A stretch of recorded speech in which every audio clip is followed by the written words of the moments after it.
नहीं तो वो राजा क्या करता है, गुस्सा करता है कि मैंने तुझे तेरी काबिलियत के अनुसार नहीं बुलाया, तू पापी था, मैंने तुझे अपने पास बुलाया। पर इसका मतलब ये नहीं है कि तू पापी था तो मैंने, यीशु मसीह ने कहा मैंने तुम्हें अपने पास बुलाया, तू अब भी पापियों की जैसी हरकतें करे। हालेलुया। अब तुम्हें धार्मिकता के वस्त्र पहनने और भोज में शामिल होने, हाँ या ना? नहीं तो जब परमेश्वर देखेगा कि मैंने तुम्हें अपनी महिमा से बुलाया, तू पापी था, गलत काम था, चुगली का निंदाखोर था, मैंने तुम्हें अपने पास बुलाया, लेकिन फिर भी तूने इस बात का शुक्रगुजार नहीं किया, इस बात की शुक्रगुजारी नहीं की कि मैं ग्रेस से शामिल हुआ हूं इस भोज में, तो क्यों ना मैं अपने कपड़ों को, अपने धार्मिकता के वस्त्रों को जो राजा ही मुझे दे रहा है, मैं पहन के रखूं। हालेलुया। अब आप परमेश्वर में तो आ चुके हो, लेकिन आगे क्या करोगे? क्योंकि बाइबल कहती कि आप में से यहां एक भी जन ऐसा नहीं है जिसके लिए परमेश्वर का कोई स्पेशल प्लान नहीं। एक भी जन ऐसा नहीं। स्पेशल प्लान, जैसे मास्टर प्लान बोलते हैं, जैसे फिल्मों में हीरो हीरोइंस के प्लान होते हैं बड़े बड़े, एक भी जन, मैंने कहा, ऐसा नहीं यहां, चाहे वो गरीब से भी क्यों ना हो।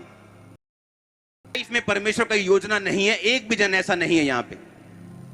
पर याद रखो, बहुत कम लोग हैं जो उस योजना को पूरा कर पाते हैं। क्यों नहीं पूरा कर पाते? बाइबल कहती है संसार का धोखा, वो पाप, वो शरीर के काम उन्हें परमेश्वर के उन चीजों को, परमेश्वर के उस दर्शन को, उस योजना को दिखाने नहीं पाता और पूरा करने नहीं पाता। अपने पड़ोसी को बोलो, तेरी जिंदगी में परमेश्वर का प्लान है और एक आमीन।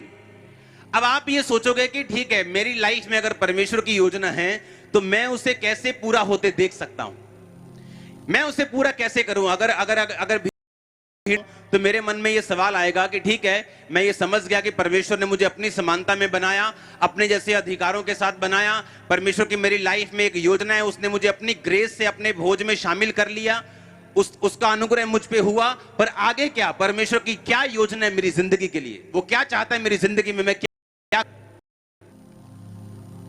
बाइबल कहती है अब्राहम को जब परमेश्वर ने बुलाया, उसका नाम अब्राम था पहले, उसने कहा आ जा भाई, अपने पिता, अपने कुटुंब, अपने बाहर के घर को छोड़ के, अपने देश को छोड़ के, जो मैं तुम्हें दिखाऊंगा चला जा। उसने सवाल नहीं किया प्रभु कहां जाऊंगा, कौन से देश में जाऊंगा, किस रोड को पकड़ूं, बस इतना ही था कि अपने घर, अपने कुटुंब को छोड़ दे।